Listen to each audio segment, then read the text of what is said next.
안녕하세요. 다음카페 산골 전원주택 이야기입니다. 오늘은 조금 우울한 주제를 가지고 한번 얘기를 해볼까 합니다. 왜 그러냐면요. 제 이웃 동네에 어르신 한 분이 자살을 했습니다. 왜 자살을 했느냐면은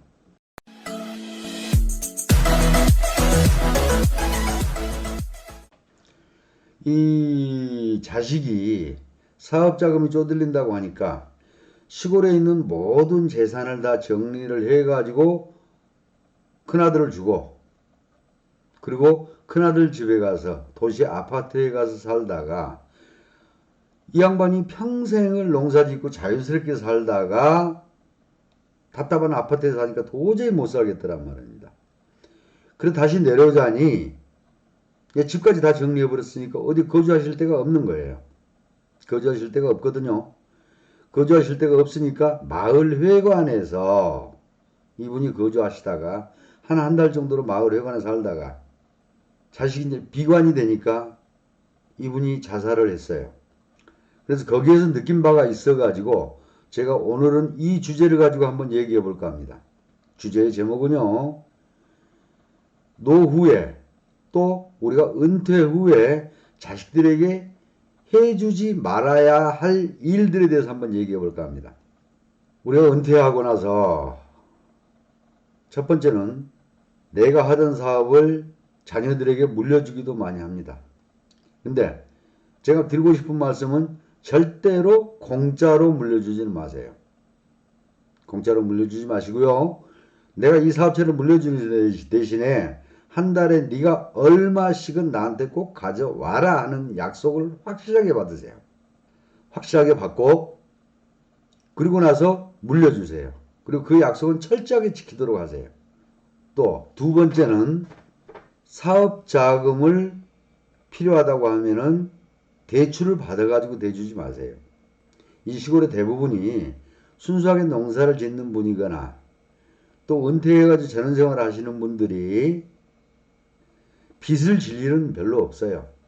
빚을 질 일은 별로 없는데 뭐 큰아들이 내가 지금 긴급히 자금이 필요하니까 좀 대출을 받아가지고 좀 저를 좀 주세요. 사업자금을 좀 대주세요. 빌려주세요 하고 처음에는 얘기를 해요. 처음에 얘기는 하는데 이놈들이 처음에 가지고서 한두 달은 이자를 뭐 줄 수도 있고 뭐 할 수도 있어요.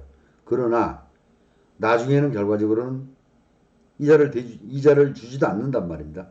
그리고 대출받은 금액을 갚지도 않아요. 그러면 어떻게? 큰아들한테 내가 대줬어요. 그럼 둘째 아들은 형이 이 상태로 그래서 돈을 빼가고 뭐하고 하니까 필요 없는 돈도 자꾸 빼달라고 하고 형제간에 반목이 생겨요. 나도 좀 해주세요 아버지. 그래 안 해주면 왜 큰형은 해주고 나는 안 해줍니까? 또 딸은 왜 오빠는 해주고 나는 안 해줍니까? 나도 자식인데 하고 그런 얘기들을 많이 한단 말이다. 그래가지고 형제간에 서로 마찰이 생기고 뭐하고 해요. 그거는 결과적으로는 우리가 자식을 위하는 게 아니라 형제간에 우애가 있게 만들어주는 게 아니라 우리가 분란을 일으켜요. 그래서 처음에는 조금은 섭섭해야 하겠죠. 뭐 섭섭해 하는데 그러나 먼 안목으로 보면은 결국 자식들 간에 우애 있게 만들어주고 또 자식들의 자립심도 키워주고 하는 그런 경우가 된단 말입니다. 또 이제 그러기 전에 보통 이제 이런 걸 또 많이 해요. 자식들을 분가를 시킬 때 이 시골의 정서는 집값이 별로 안 되니까 시골에 살다가 보니까 옛날부터 정서가 이제 이런 정서가 있어요. 분가를 시킬 때, 성가를 시킬 때, 결혼시켜서 성가를 시킬 때 집을 사줘야 된다는 인식을 많이 해요. 그래서 무리해서 집을 사주거든요. 옛날에는 시골에 같이 살 때는 시골 집값이 별로 안 되니까 해줘도 무방을 했었어요. 그러나 지금은 이제 그렇지 않단 말입니다. 집값이 고가예요. 집을 사주고. 근데 우리 어렸을 때는, 우리 젊었을 때는 이러지 않았었잖아요. 맨 처음에 월세부터 시작을 하고, 그 다음에 뭐 전세로 옮겨가고, 전세에서 우리가 또 어떻게 모아가지고 집을 사고 그랬단 말입니다. 그 모아서 키워가는 성취욕도 키운단 말이에요. 그러나 무조건 자식들한테 처음부터 집을 사줘야 된다는 그런 의의가 있고, 그리고 내가 또 그렇게 되면은 무리하게 해주다가 보면 어려워요. 어려우면 어떻게 돼요? 우리가 빈곤해지고 자식들한테 자꾸 손을 벌리고 하다가 보면은 내가 이렇게 집도 사주고 사업자금도 대주고 했으니까 니네가 나를 도와줘야 될 거 아니야 하고 돌리게 되면 자꾸 두 번 올 것 한 번 온단 말입니다. 그럼 결과적으로 우리는 어떻게 돼요? 자식들이 나에게 불효를 하게 하고 동네 사람들이 볼 때는 안 오니까는 불효자식이 된단 말입니다. 그러나 여기에서 어떻게 보면 자식들이 대부분 효자고 자주 오는 집은 내가 재산이 넉넉하고 내가 자금이 어느 정도 돈이 있으니까 올 때마다 용돈도 줘서 보내고 뭐하고 하다 보니까 자주 내려와요. 그러면 그 집은 자식들을 도와주지 않고 어느 정도 내가 딱 재산을 어느 정도 확보를 하고 있으니까 자주 내려오니까 오히려 그 집은 효자가 돼요. 그러나 먼저 정리를 해가지고 나는 정말 어렵게 살아도 자식은 어렵게 살지 말아야 되겠다는 의미에서 정리를 해가지고 도와주다가 보니까 점점 한 번 오고 두 번 오고 한 번 오고 그렇게 된단 말입니다.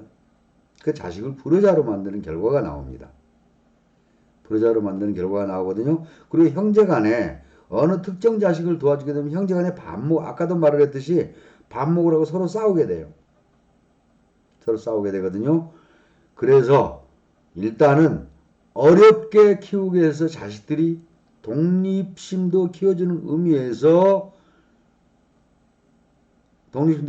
그런 의미에서 그렇게 좀 많이 무작정 도와주지 마세요. 또 내가 가지고 있는 부동산이 내가 있는 재산을 어느 정도 팔아서 정리해서 도와주려고 하지 마세요. 분명히 이건 특정 자식을 골고루 나눠주지 않을 때에는 특정 자식을 도와주면 자식 간에 아까도 말했듯이 서로 반목이 생깁니다. 서로 반목이 생기고 서로 재산 싸움을 하게 되거든요. 재산 싸움을 하게 되는데 우리 그런 우를 범하지 말자고요. 가만히 생각해 보면은 한 번 자르고 뭐하고 해서 오히려 자식들 간의 사이도 좋아지고 자식들이 자립심도 키워주는 거거든요. 그러니까 독한 마음 먹고 어느 정도 자기들이 스스로 자립할 수 있게끔 우리가 그런 것을 도와주자고요. 이런 말 있잖아요. 거지들한테 도움을 줄 때 그냥 돈 몇 푼 주고 도와주는 거 그거 결코 도움이 아니다. 이 거지가 살아갈 수 있게 또 내 어려운 이웃이 나한테 손을 벌렸을 때 금전적으로 도와주는 것보다는 살아갈 수 있는 방법을 가르쳐 주는 게 진정한 도움이 된다고 그러잖아요. 우리 자식들한테도 그렇게 한번 해보자고요. 우선 힘들다고 그래서 재산을 정리하고 뭐하고 해가지고 자식들을 도와주거나 그러지는 말자고요. 또 내가 어느 정도 재산을 확보하고 있어야만이 자식들이 자주 내려와요. 그리고 서로 간에 우애를 해요. 속 보이는 말 같지만은 이런 말을 제가 한번 해볼게요. 내가 어느 정도 재산을 가지고 있으면 자녀들이 서로 잘 보이려고 자주 내려온단 말입니다. 그러다 자주 내려오다가 보면 서로 효도가 되는 거예요. 서로 효도가 되는 거거든요. 진정 우리가 자식들을 위해서 하는 일이라면은 어떤 것이 좋을지는 몰라요. 하지만은 저는 이렇게 오늘 그렇게 얘기하고 싶어요. 자식들을 지금은 우선은 자립심을 키워주고 스스로 끌 수 있게끔 우리가 살아가는 방법을 가르쳐 줘야지 무작정 금전으로 도와주는 그런 우는 범하지 말자고요. 자식들이 굉장히 나약해지거든요. 자식들이 나약해지니까 그런 걸 한번 지켜보자고요. 또 한 가지 예를 제가 한번 설명을 드릴게요. 제가 우리 교우 어르신 한 분이 제가 이제 성당을 다니거든요. 교우 어르신 한 분은 굉장히 기분이 좋아가지고 저한테 이제 이런 얘기를 하더라고요. 박사장 나 이러이러한 거 있기 때문에 집도 팔아주고 논도 팔아주고 뭐 부동산을 좀 팔아줘 그러더라고요. 왜요? 그랬더니 어르신 집 팔면 어디서 사시려고 그랬더니 둘째 아들이 그러는데 분당 사는데 나를 아파트로 데리고 가 같이 살재. 부동산 다 팔아가지고 와서 같이 살재. 그래서 굉장히 좀 찡하더라고요. 찡해서 어르신 지난번에 한번 이러이러한 동네에서 이러이러한 저 사건 한번 보셨죠? 응 그러더라고요. 그러면은 이걸 한번 우리가 한번 생각해 보자고요, 어르신. 그러면 그 둘째 아드님한테 한번 내가 의심을 하는 것 같아서 굉장히 나쁘지만은 둘째 아들한테 한번 이런 얘기를 한번 해보세요 그랬어요. 그래서 뭐 그러더라고요. 내가 이 땅 그대로 놔두고 집 그대로 놔두고 그냥 니네 집에 서 좀 살아볼랜다. 살아보고 거기서 못 살겠으면 다시 나 내려올 테니까 당번 이거 놔두고 내가 니네 집에 갈게 하고 한번 얘기해 보세요 그랬어요. 그리고 한 3주 지났나? 한 3주 지났더니 어르신이 좀 기가 빠져 있더라고요. 그래서 어르신 왜요? 그랬더니 내가 땅 안 팔고 그냥 그대로 놔둔다고 하니까 둘째 며느리가 모시고 간다는 소리가 쏙 들어가더래요. 그래서 박 사장 말이 맞았어 그러더라고요. 그 어떻게 보면 이게 정말 가슴 아픈 일인 것 같지만 현실이에요. 현실이거든요. 정말 팔아가지고 갔으면 어떻게 됐을까요?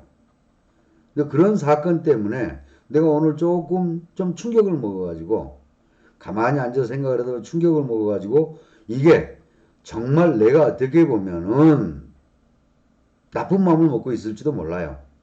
나쁜 마음을 먹고 있을지도 모르지만은 이만큼 내가 이런 얘기 했다는 것도 이제 나이 들었다는 증거거든요.